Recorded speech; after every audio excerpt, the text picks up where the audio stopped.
हनुमानजीने सांगितलं हे राजा, हे रावणा, तुला आता तात्काळ मी मारलं असतं, पण अडचणीत म्हणल्या. त्या अडचणी माझ्या हनुमानजीने बोलून दाखवल्या.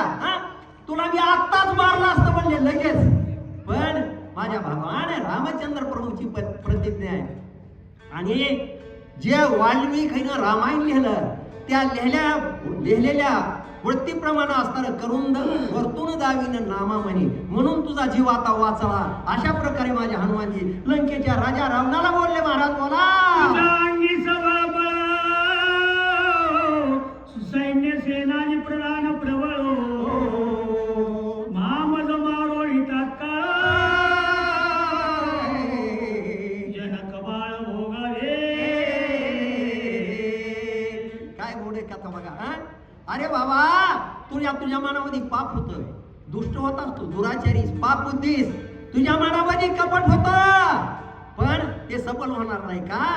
अरे माझ्या भगवान रामचंद्र प्रभूंची पत्नी जगत चालक जगत ज्यांनी सीतामाय असणार आणि तुझं अपहरण केलं, तू आता वाचणार नाहीस. अशा प्रकारे माझे हनुमानजी त्या ठिकाणी बोलले. महाराज बोला. तुझे मर्दी नदी गोष्टा तुझ्या छेद वया दशकंठा आवडे वाट रामाचा. हनुमानजीने सांगितलं तुझे 10 तोंड आहेत, 10 कंठ आहेत म्हणले. तुझ्या 10 कंठाचं शिरच्छेद करण्यासाठी मी त्या भगवान रामचंद्र प्रभूचा सेवक आहे, त्या भगवंताचा दूत आहे. मी या ठिकाणी आलो होतो, पण माझ्या देवाची, माझ्या भगवान रामचंद्र प्रभूची प्रतिज्ञा आहे आणि ती खरी करण्यासाठी तू माझ्या हातातून आता वाचलास. अशा प्रकारे माझ्या हनुमानजी त्या लंकेच्या राजा रावणाबरोबर संभाषण करतात. महाराज बोला. आईचे बोलता महाबळी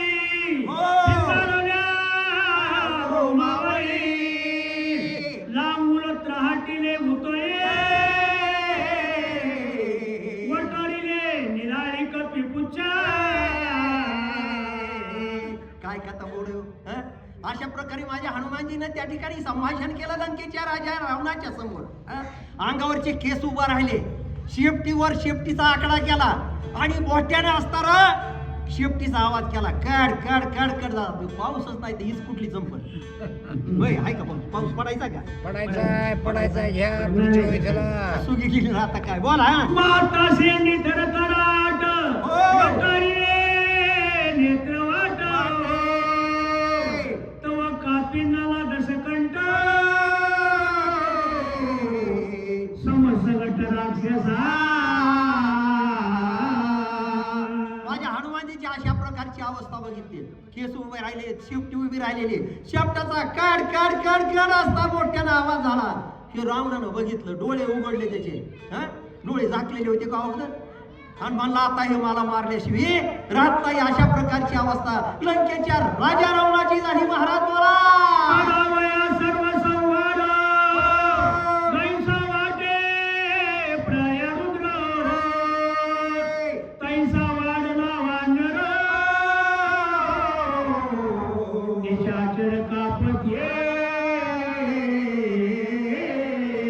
काय गोड आहे कथा बघा. अशा प्रकारची माझ्या हनुमानजीची अवस्था लंकेच्या राजा रावणानं बघितली. लंकेचा राजा रावण थर थर थर थर कापायलाय. म्हणला आता ह्यो मला मारल्याशिवाय राहत नाही. अशा प्रकारची अवस्था कुणाची झाली? लंकेच्या राजा रावणाची झाली. महाराज बोला. मी तवा एकले एक वानर श्रीरामाचा निज किंकरो तुझे कोट्यान कोटी धुंडार मन समोर करी उभे. काय गोड कथा बघा ना. त्या ठिकाणी माझ्या रामभक्त हनुमानजीने सांगितलंय, राजा रावणा, कोठ्यान कोटी राक्षस आहेत तुझ्याजवळ, सगळे मोठमोठे महान योद्धे झुंजार आहेत, ते माझ्या समोर लाईनीने उभे कर म्हणला. आणि माझ्या बरोबर युद्ध करण्यासाठी त्यांना सांग, त्यांना प्रवृत्त कर. अशा प्रकारे माझ्या हनुमानजी आणि त्या लंकेच्या राजा रावणाला बोलले. महाराज बोला. मसके कोट्यानु कोटी झुंजार मज मारी तारस शिरो कोण राखेले निशाचरे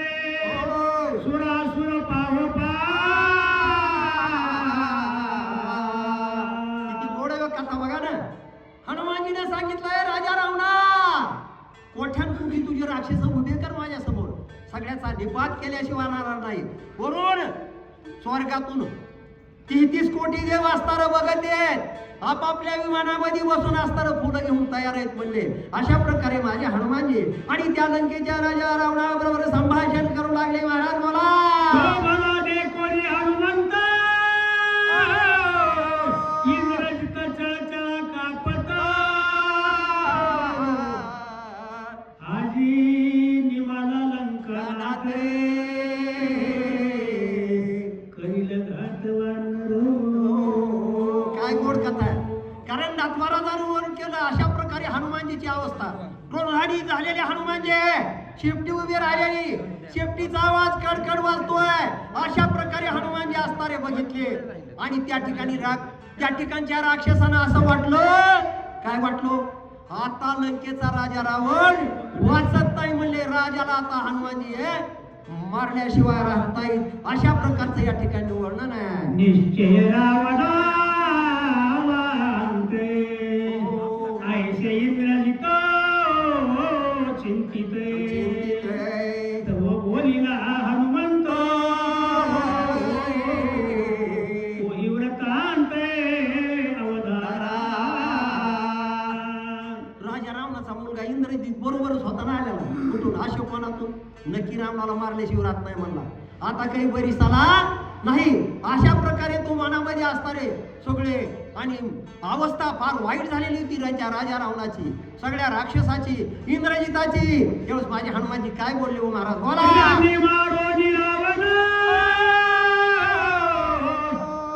सीता सोडवन श्रीरामापाशी नेता जाणे, मज कोण निवारी.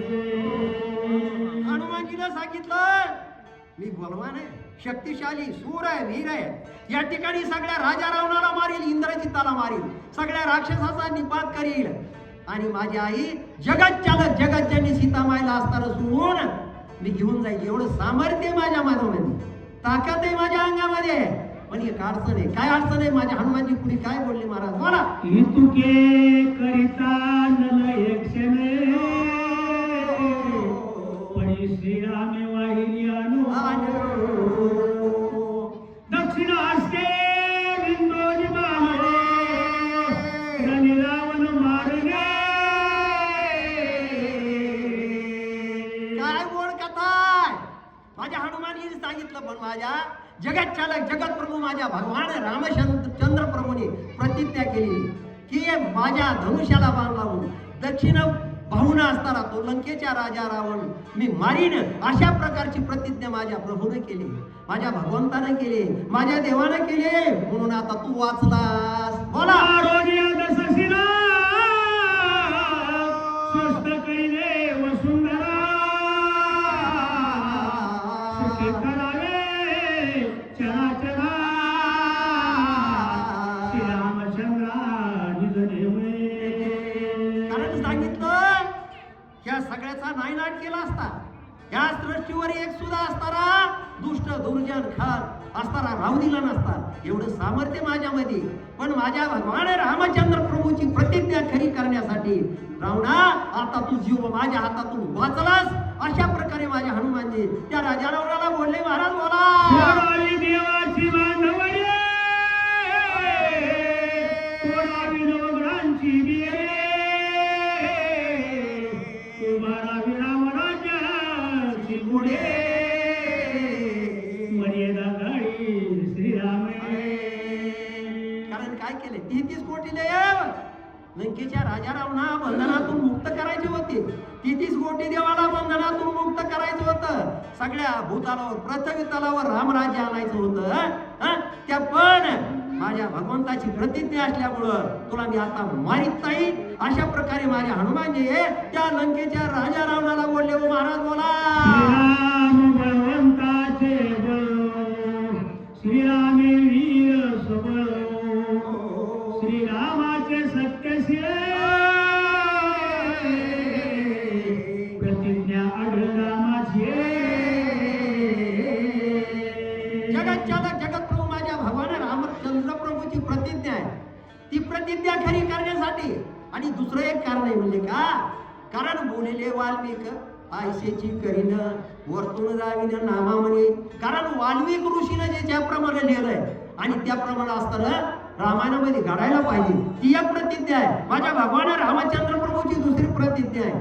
म्हणून हे रावणा आता तुझा जीव वाचला अशा प्रकारे माझ्या हनुमानजी त्या ठिकाणी बोलले. महाराज बोला. रामे मारावे लंका नाटा सत्य प्रतिज्ञा श्री रघुनाथा माझ्याने न करावे अन्यथा मी आता तुझं मारो. काय गोड आहे कथा बघा, काय रामायण आहे हा? कारण रामकथा त्याच्यासाठीच ऐकायची माझ्या बहिणीनी भावानी. आता एक महाराज किती झालं, किती एकच होईल थोडं एक दृष्टांत सांगतो. कर्मणूक म्हणून कर्मणूक नाही, कर्मणूक नाहीच ती, पण बघा माझ्या एका बांधवानं सांगणारानं सांगितलं की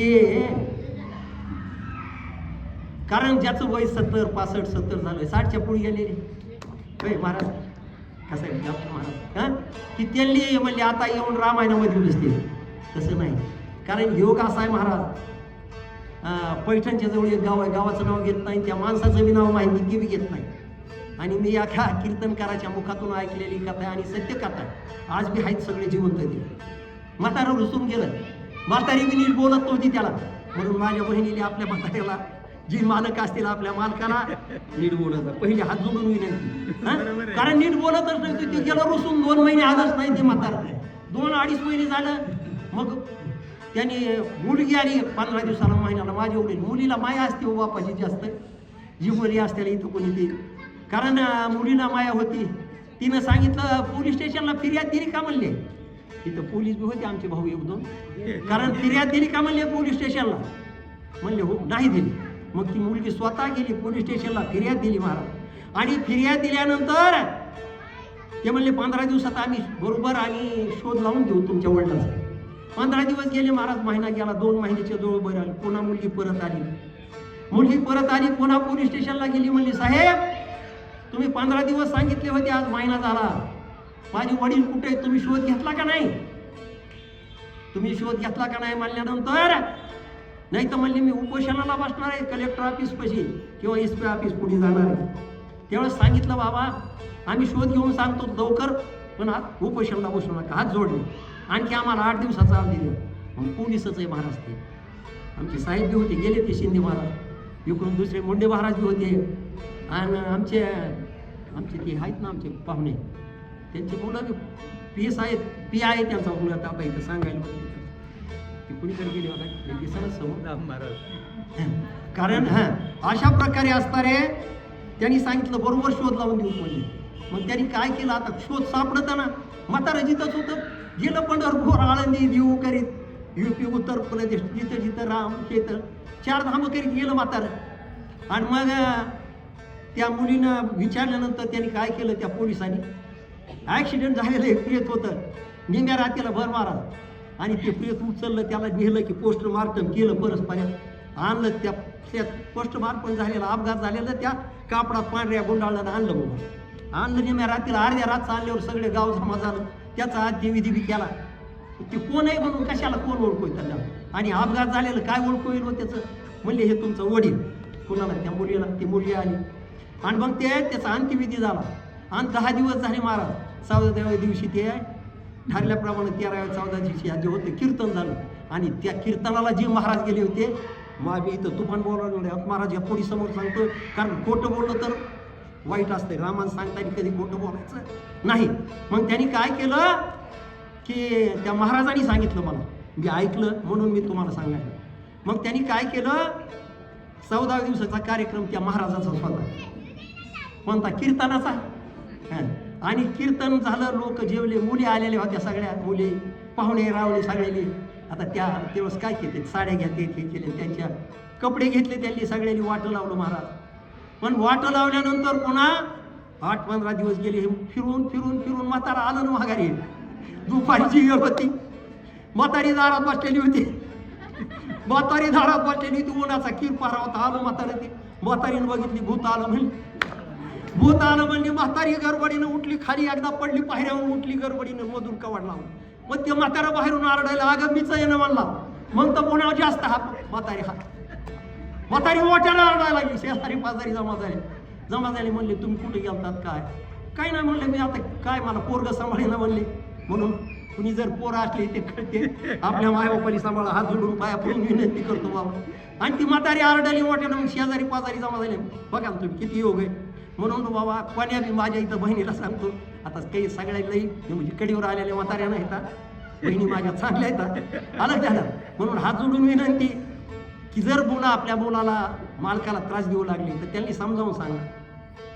त्यांनी समजावून सांगितल्यानंतर त्यांनी थोडं बरं वाटेल आणि त्या म्हाताऱ्याला सांभाळतील. म्हणून मी हात जोडून पाया पडून विनंती करतो माझ्या बहिणी की अशा प्रकारे, आता एक विनोद म्हणून नाही पण आता एक अशा प्रकारची कथा सांगितली मला. त्या एक वय राहिली आता. सम्मुख देखील दशानन